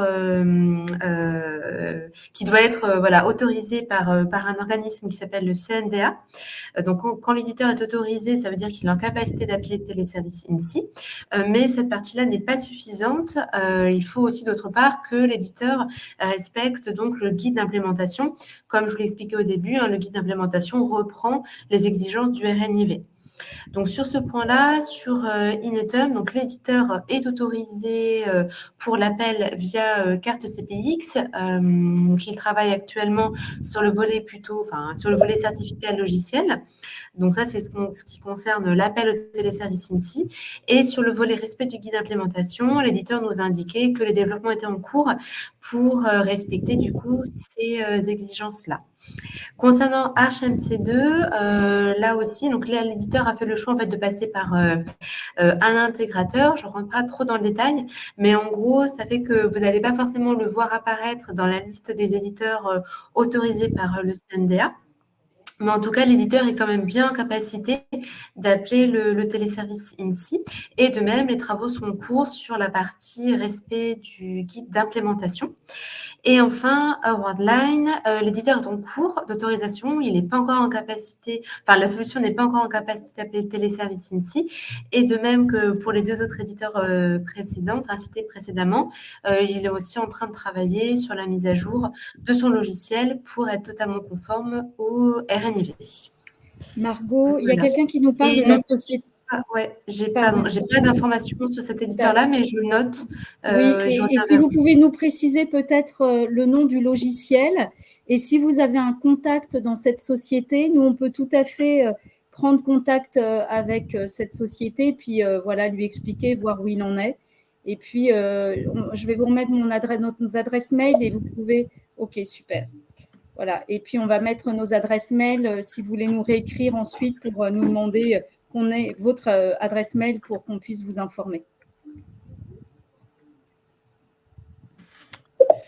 Je vais reprendre la main. C'est la deuxième phase qui a à faire au niveau d'un département, c'est les aspects juridiques. Au-delà des aspects techniques de mettre en place l'INS, vous allez avoir un travail juridique à faire avec la DSI et votre DPO, c'est-à-dire notamment la mise à jour du registre des activités de traitement. Concrètement, l'INS est considéré comme un traitement à part entière. Il devra être considéré comme un traitement complémentaire au traitement que vous allez mettre en place, comme le suivi médical des enfants de l'ASE, le suivi médical des enfants de PMI. Vous avez un registre des traitements dans chaque département et l'INS est considéré comme un traitement complémentaire. Il faut faire une fiche pour ce traitement. Vous allez devoir réaliser, et notamment ça c'est le travail de la DPO, une analyse d'impact relative à la protection de données, une AIDP. EPD, c'est une délibération CNIL qui nous force, nous oblige à faire cette analyse d'impact. C'est le travail en règle générale de la DPO et de la DSI. Enfin, vous allez devoir, si vous avez des sous-traitants, regarder les contrats de sous-traitance et notamment les clauses de confiance, si vous en avez avec un partenaire qui fait une partie du travail de la PMI à votre place. Ou alors, si vous avez par exemple un éditeur qui fait la prise de rendez-vous en ligne pour vous, comme Doctolib, et qu'à terme, vous envisagez que ce soit Doctolib qui vienne récupérer les pièces d'identité, il faudra bien, n'oubliez pas de réfléchir à ces contrats de sous-traitance parce qu'ils sont importants d'être remis à niveau. Le pilotage du déploiement, c'est la dernière phase et pourtant c'est celle qui est aussi indispensable à réfléchir au moment où on lance le projet. C'est que concrètement à ce qu'on fait en règle générale quand on lance un produit informatique et qu'on se dit on va faire les statistiques à la fin, là on est obligé d'avoir des indicateurs et ces indicateurs qui sont soit indispensables, soit pertinents vous doivent être construits au moment même où on lance l'INS. C'est-à-dire qu'il ne faut pas attendre que le produit soit opérationnel pour se dire on va réfléchir sur les indicateurs. Il faut, au moment où vous travaillez sur l'arrivée de l'INS, travailler sur les indicateurs également. Sachez qu'il y a il y a 4 participants à ces indicateurs. Vous allez avoir votre logiciel. Donc, si votre logiciel il génère des données, que ces données sont traitées par BO, il va falloir pouvoir créer un univers BO qui vous permette de requêter et d'avoir des informations, notamment sur le taux d'identité, qui est avec une identité au statut qualifié. Sinon, vous avez un deuxième intervenant, c'est le GE Système Vital. C'est lui qui va vous donner des statistiques concernant le nombre d'appels au téléservice. Si au gré des mois, vous voyez que le nombre d'appels stagne, c'est qu'il y a un problème. C'est que concrètement, il devrait être en permanence en augmentation. Le troisième intervenant concernant les indicateurs, c'est votre opérateur MS Santé. Celui-ci devra indiquer le nombre de messages qui ont été réceptionnés avec un INS à l'intérieur. Et enfin, il y a un quatrième partenaire, c'est votre DRH avec lequel vous allez travailler, où vous aurez des informations concernant le nombre de personnel qui a été formé à l'INS. Et donc là aussi, c'est donc des indicateurs qui sont indispensables au démarrage et il est important de les envisager avec votre éditeur pour une partie dès à présent. Voilà. Donc j'ai fini pour ma partie et ça permet de passer sur les cas d'usage parce que c'est la partie la plus intéressante. Je propose qu'on enchaîne directement sur les cas d'usage, si vous êtes d'accord. Oui. À passer dessus. Donc c'est moi qui vais prendre la parole sur ce sujet. On a longuement réfléchi à plusieurs, y compris avec des éditeurs. Ça fait 1 an qu'on réfléchit sur les cas d'usage PMI parce que vous vous doutez bien que c'est un petit peu particulier votre mode d'exercice. Alors, la première chose, et chaque fois que vous aurez un cas d'usage à traiter, même ceux qu'on n'a peut-être pas envisagés ici, il faut toujours penser à la même chose. C'est est-ce que l'identité est associée, que j'ai dans mon système, est associée à une donnée de santé? Est-ce que je prends en charge l'usager? Et se cibler, se focaliser sur la qualification des INS des usagers, des enfants ou des mamans ou des jeunes filles pris en charge, vraiment. Et ensuite, si j'ai besoin d'une INS, à quel moment je peux la récupérer et comment je peux la qualifier. Et vous allez voir qu'en réfléchissant comme ça, on arrive à trouver des solutions assez simples, enfin assez simples. Voilà. Et donc, premier exemple de cas d'usage, les avis de naissance des enfants qui sont nés sur le département. Vous allez évidemment recevoir les fichiers des services d'état civil et vous allez les inclure dans votre logiciel. Maintenant, vous ne verrez pas tous les enfants dont vous aurez l'identité. L'idée, c'est de qualifier l'INS pour les enfants que vous allez réellement prendre en charge. Donc, vous aurez des identités d'enfants comme vous les avez aujourd'hui, que vous ne verrez jamais, et il n'est pas nécessaire de les qualifier. Par contre, les enfants que vous allez prendre en charge, à un moment, vous allez les voir, ces enfants, vous allez les voir. Je mets de côté la problématique de l'aide sociale à l'enfance, mais vous allez les voir accompagnés d'un parent le plus souvent. Et là, vous pourrez vérifier l'identité, donc un titre d'identité, appeler le téléservice, qualifier l'INS. Je poursuis. Je vais un peu vite parce qu'on a beaucoup de cas d'usage et on voudrait pouvoir vous les exposer en entier. Voilà. Vous recevez les certificats de santé du 8e jour, 9e jour, 9e mois, 24e mois. C'est la même chose. Si vous ne prenez pas l'enfant en charge, il n'y a pas besoin d'essayer de récupérer l'INS, sinon ça serait très compliqué pour vous. Vous avez des certificats papier, vous allez recopier, on n'est pas sûr que l'identité soit tout à fait bonne. Dans tous les cas, vous n'aurez jamais la pièce d'identité, donc ce n'est pas la peine de perdre du temps sur les enfants que vous ne prenez pas en charge. Pareil pour les déclarations de grossesse, exactement le même raisonnement. Vous récupérez, vous qualifiez l'INS que pour les mamans, pour les femmes enceintes qui sont réellement prises en charge par les services de PMI. Alors, est-ce que vous voyez, avant de passer aux questions fréquemment posées, est-ce que vous voyez d'autres cas d'usage dans votre pratique quotidienne, dans votre exercice quotidien qu'on n'aurait pas envisagé, qu'on aurait oublié?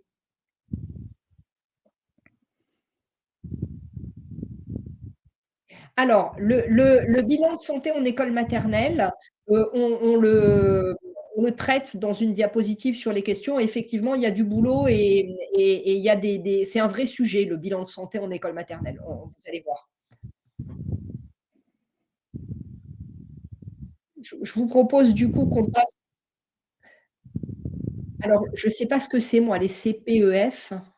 C'est les centres de planification et d'éducation familiale qui portent Ah, désormais le nom de centre de santé sexuelle, puisque depuis le mois d'accord, de donc c'est février, ils ont changé de nom. l'anonymat, la question de la confidentialité et de l'anonymat. Tout à On fait, va le Manuel. traiter également. On va le traiter également. Alors, je vous propose, on commence à traiter. Alors, dans le chat, il y a une question. Des enfants qu'on ne voit pas, mais pour lesquels on reçoit un rapport d'hospitalisation, c'est ça, vous le recevez à la PMI. Oui.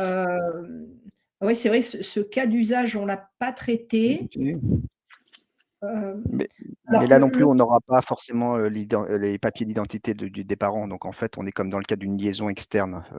On reçoit l'information, on va la mettre dans le logiciel et l'identité de l'enfant sera que provisoire. le, Ce le- n'est que le s'il passe sujet, pas.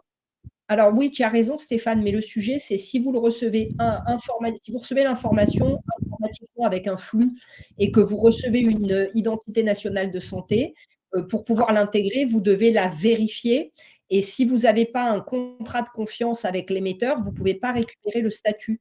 Donc peut-être que ce sujet-là, il nécessite une réflexion un petit peu plus avant et on ne pourra pas donner la réponse là, mais on va essayer de réfléchir et de vous proposer quelque chose à distance du webinaire. Voilà. Oui, Alors, effectivement, pour les enfants de moins de 8 jours, si vous recevez des documents pour des enfants de moins de 8 jours, des comptes rendus d'hospitalisation, la question ne se pose pas puisqu'il n'y aura pas d'INS, effectivement. Mais si vous recevez un compte rendu d'hospitalisation pour un enfant de 2 mois, la question va se poser. Les VAD, je suppose que c'est visite à domicile? tout à fait. Ouais. Ok, je pense qu'on le traite dans les Oui, c'est questions ça. également. Ouais. Alors, je vous propose, on fait les questions. Donc, identito-vigilance avec les nourrissons et les enfants. Comment on valide l'identité d'un nourrisson ou d'un enfant? On va se servir de l'extrait d'acte de naissance et en contrôlant parallèlement l'identité du parent ou du tuteur légal avec une pièce d'identité de haut niveau de confiance. Voilà, donc là, ce n'est pas une difficulté, c'est prévu dans le RNIV, c'est un peu général. Est-ce qu'on peut qualifier l'identité d'un nouveau-né sans la présence du responsable légal? Si vous avez par exemple un enfant qui est amené en consultation par la nourrice ou la grand-mère, y compris si la nourrice ou la grand-mère vous disent la pièce d'identité du parent, vous ne pouvez pas qualifier. Il faut que le responsable légal donne lui-même sa pièce d'identité. Sinon, c'est trop dangereux sur les risques d'usurpation d'identité qu'on va voir après. Là, vous ne pouvez pas qualifier. Question suivante. Ah, voilà. Le bilan de santé des enfants de 3 à 4 ans en école maternelle. Là, c'est vraiment complexe parce que dans les écoles, on s'est renseigné un petit peu. Les directrices d'école n'ont pas de copie de pièce d'identité dans la majorité des cas dans le dossier de l'enfant. Donc, dans ce cas-là, vous ne pourrez pas qualifier, à moins que vous trouviez localement des organisations pour voir la pièce d'identité de la visite, mais ça nous a paru complexe à mettre en œuvre parce qu'on va, un enfant, on ne va pas confier sa pièce d'identité à un enfant de 3 ans. Apparemment, ça paraît, enfin, moi, je n'aurais pas fait en tout cas. Voilà pour les bilans de santé. En centre de PMI, c'est complètement différent. Vous avez l'enfant, vous avez le responsable légal et vous pouvez tout à fait, sur présentation, je répète, soit de l'extrait d'acte de naissance, soit d'un livret de famille et de la pièce d'identité du responsable légal, là, vous pourrez qualifier l'identité de l'enfant. Voilà. Alors, il y a une question dans le chat sur la santé à l'école. En présence des parents, s'ils le souhaitent, à imposer, je pense que c'est à vous de prendre la décision. Si vous pouvez l'imposer, effectivement, vous pourrez qualifier les identités et ça réglerait le problème. Je n'ai pas suffisamment d'habitude de la santé scolaire et de la PMI pour vous dire c'est faisable ou pas. Maintenant, si vous jugez que c'est faisable, pourquoi pas? Pourquoi pas? C'est une solution. Patient ou ses proches en danger, ça c'est un vrai sujet et ça rejoint une question qui a été posée dans le chat tout à l'heure dans la première partie du webinaire sur la confidentialité. Le sujet, c'est un mineur ou une patiente ou ses proches se disent en danger, je ne sais pas moi, je donne un exemple sectaire, hein, le mari fait l'objet d'une mesure d'éloignement familial, il a encore l'autorité parentale, sur mon espace santé mineur. Et du coup, si vous envoyez des éléments dans mon espace santé, les parents éloignés peuvent dire là, je vais les attendre à la sortie, etc. Et vous pouvez tout à fait vous juger qu'il ne faut pas envoyer ces documents pour préserver la personne prise en charge. À ce moment-là, si l'INS n'est pas qualifiée, vous ne la qualifiez pas. Comme ça, vous êtes sûr que ça n'alimentera pas mon espace santé. Si l'INS avait été qualifiée lors d'une précédente venue, à ce moment-là, vous pouvez la déqualifier. Déqualifier l'INS et ça empêche l'alimentation de mon. Si maintenant, comme disait Stéphane tout à l'heure, vous avez demandé par exemple à votre éditeur de développer un attribut supplémentaire qui peut être, je ne sais pas moi, confidentiel ou danger, et qu'en cochant la case, vous bloquez l'alimentation de mon espace santé, ça peut être aussi une autre solution. Là, la solution qu'on vous propose, c'est sans développement spécifique de l'équipe. Les enfants confiés à l'ASE, c'est un vrai problème, mais aujourd'hui, en état des réflexions et des possibilités, si vous n'avez pas la pièce d'identité du responsable légal, et Stéphane nous a bien fait part que c'était parfois très compliqué de vous réaliserez la prise en charge de l'enfant sans INS initialement, et tant que vous n'aurez pas la pièce d'identité, vous ne pourrez pas qualifier. Les suivis de grossesse, ça rejoint les planifications familiales. Vous êtes dans un cadre légal d'anonymat, et ça, c'est bien précisé dans le référentiel INS.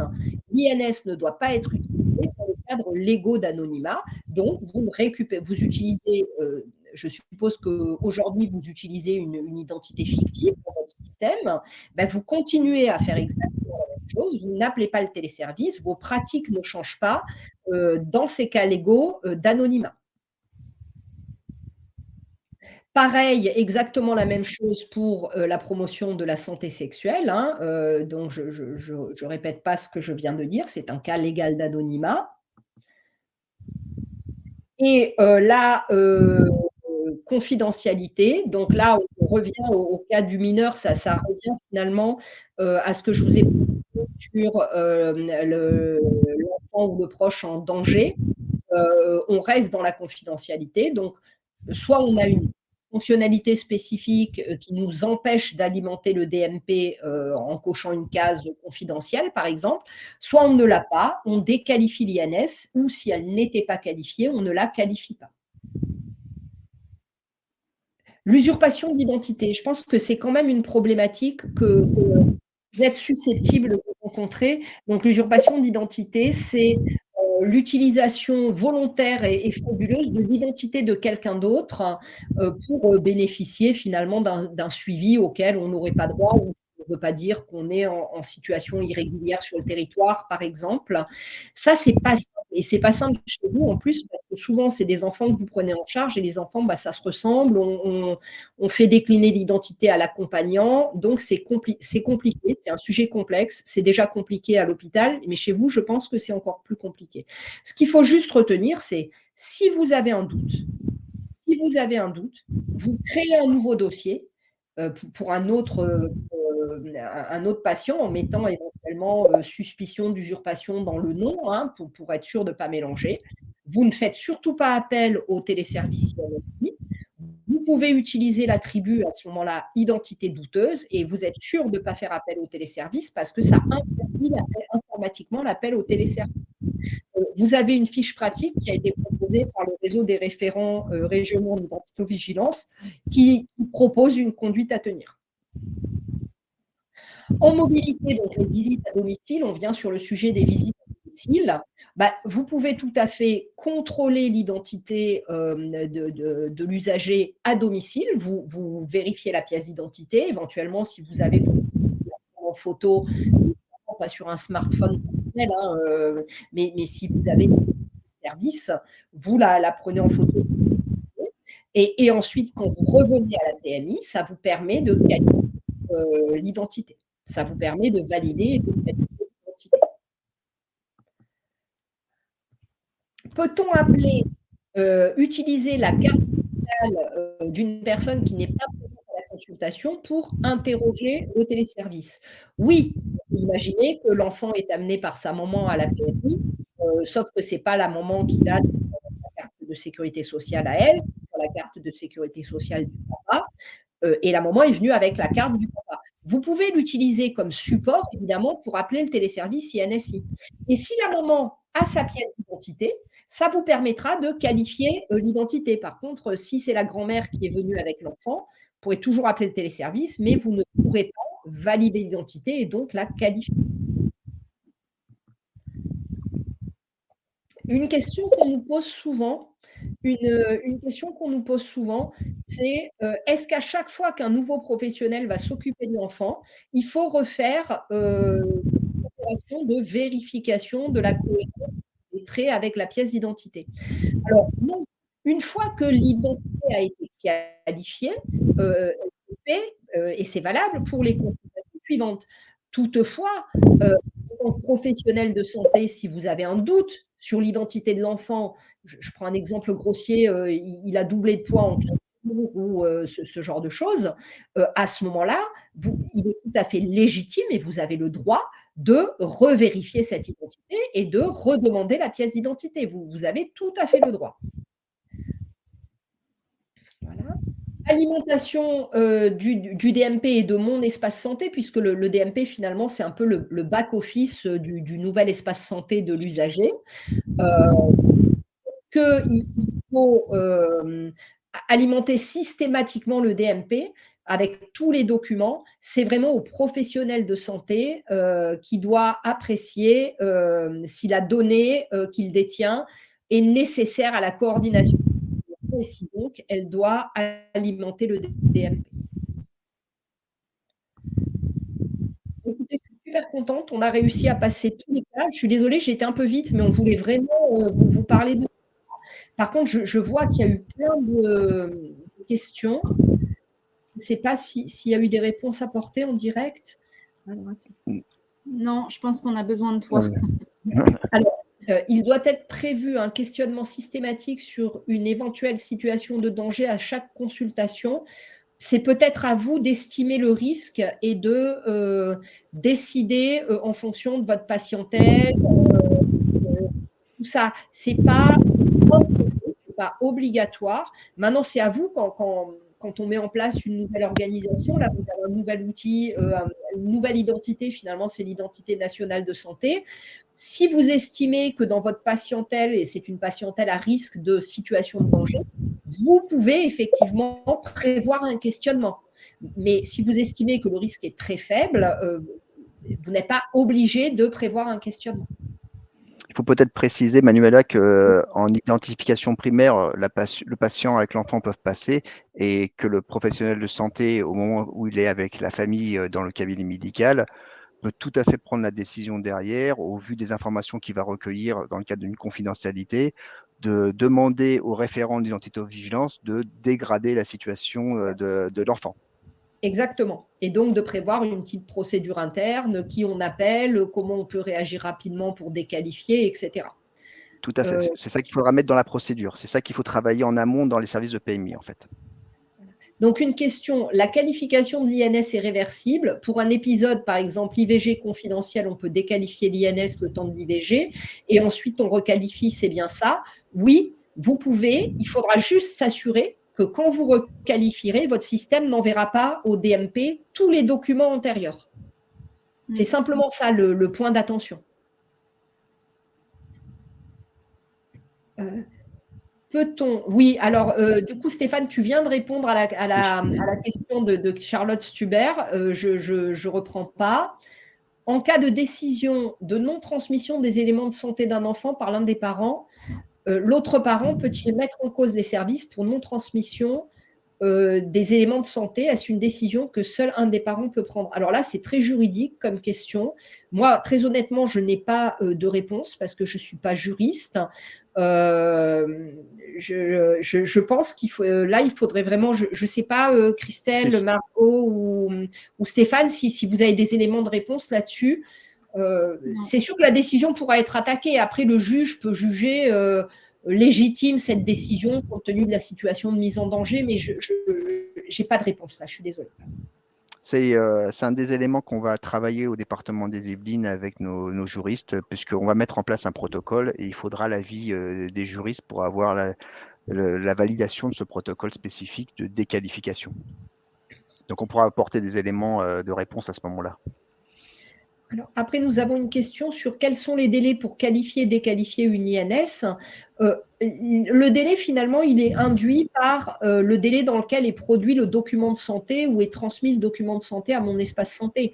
Si vous voulez que mon espace santé soit alimenté, dans le cas général, il faudrait que l'INS soit qualifiée avant que le document de santé soit produit ou transmis. Vous voyez ? Si vous ne voulez pas que le document soit transmis dans une situation de mise en danger ou d'anonymat, etc., à ce moment-là, il faudrait pouvoir déqualifier de la même façon avant que le document soit transmis. Il n'y a pas de délai légal finalement imposé là-dessus, quoi. Et effectivement, l'INS n'influence en rien la procédure de facturation des actes permettant de garantir la confidentialité. Ce sont deux choses complètement différentes. Alors, si on déqualifie puis on requalifie l'identité, est-ce que alors tout est transmis, c'est-à-dire ce qui a été ajouté pendant la période de déqualification? Ça, je pense que c'est des choses à voir avec votre éditeur. Ça dépend de comment l'éditeur a prévu d'alimenter. Je n'ai pas de réponse là.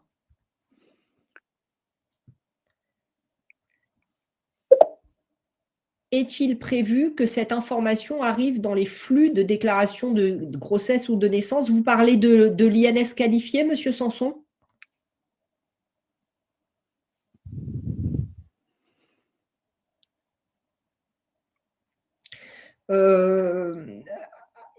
Alors, je ne sais pas d'où. Ces flux, ils viennent d'où? Ils viennent de l'assurance maladie, ils viennent de professionnels de santé? Alors, pour les avis de naissance, ils viennent des états civils, donc concrètement, il n'y aura pas d'INS puisque les états civils, c'est le même flux que les états civils nous transmettent, qu'eux transmettent à l'INSEE pour la réalisation de l'INS. Donc, nous, on les a bien en amont de la création de l'INS. Et c'est pour ça que là, dans ce cadre-là des avis de naissance, on ne les aura pas. À l'inverse, au niveau des déclarations de grossesse, des pourparlers sont en cours avec la CNAF. Et la CNAF nous a annoncé que bientôt, ils allaient envoyer aussi dans les fichiers électroniques de données le NIR.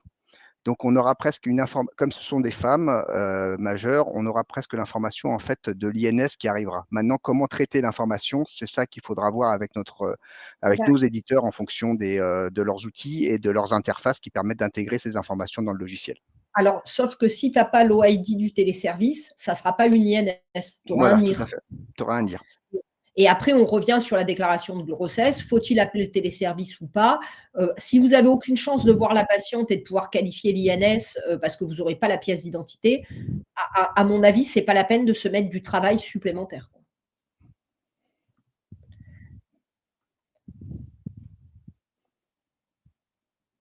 Eh bien, super. Je pense qu'on a fait le tour. Ah non, il y a une dernière question. Reprendre les cas d'usage en mobilité, sur les usages en mobilité, c'est-à-dire les visites à domicile. Donc, soit vous avez déjà enregistré, avant de vous rendre au domicile de la patiente ou de l'enfant, vous avez déjà enregistré l'identité, vous avez une identité dans votre système d'information.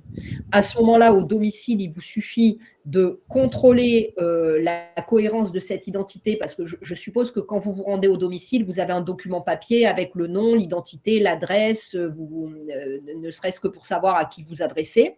Vous contrôlez la cohérence de cette identité par rapport à une pièce d'identité.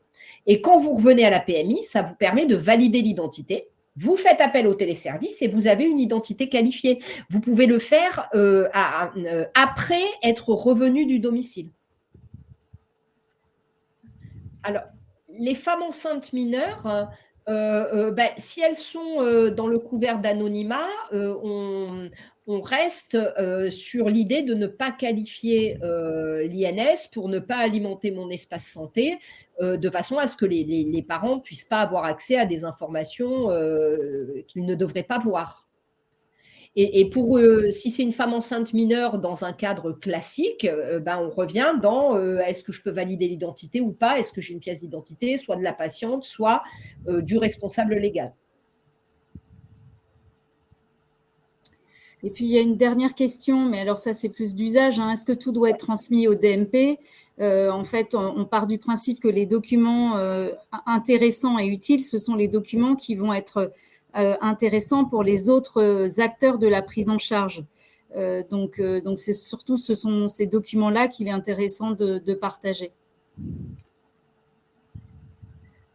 Et on a le contrôle est-il nécessaire à chaque fois ou une fois suffit quand la famille est connue? Si la famille est connue, vous n'avez aucun doute sur l'usurpation d'identité. Vous avez fait une fois le contrôle, vous avez qualifié l'identité nationale de santé. Vous n'êtes pas obligé de refaire le contrôle à chaque consultation. Maintenant, vous avez un doute parce que vous dites c'est pas le même enfant, c'est peut-être une usurpation. Là, il est légitime de refaire un contrôle, mais ce sont des cas particuliers. Alors, pour les personnes qui vont travailler avec la CNAF, si une INS a été qualifiée par un médecin et transmise à la CNAF, ça serait bien qu'on nous retourne l'information DG envoyée par la CNAF au département pour intégration auto. Le souci, c'est que même si vous récupérez… je parle sous le contrôle de Stéphane, tu compléteras, et évidemment Margot et Christelle. Même si vous recevez une identité qualifiée et vous pouvez la contrôler par rapport à ce qu'il y a dans les bases de référence en faisant appel au téléservice de vérification de l'INSI, vous n'aurez pas la pièce d'identité. Donc, soit vous avez un contrat de confiance avec le professionnel qui transmet l'information. Donc, en gros, la CNAF devrait avoir un contrat de confiance avec le médecin et vous, un contrat de confiance avec la CNAF. Et auquel cas, donc le contrat de confiance, c'est une clause ou un contrat qui dit chacune des parties s'engage à respecter les bonnes pratiques d'identité-vigilance, le référentiel INS et le référentiel national d'identité-vigilance. Donc, si vous avez ce contrat, effectivement, vous pourrez accepter le statut tel qu'il vous est transmis. Si vous ne l'avez pas, vous ne pourrez pas accepter le statut validé et donc vous vous retrouverez avec un statut identité récupéré. Ok, il est 15h37, 39. Je vous propose qu'on termine ici ce webinaire. Un énorme merci déjà aux intervenants d'avoir pris le temps à nos côtés d'expliquer un peu les enjeux et les cas d'usage, le plan d'action. Donc, un grand merci Stéphane, Manuela.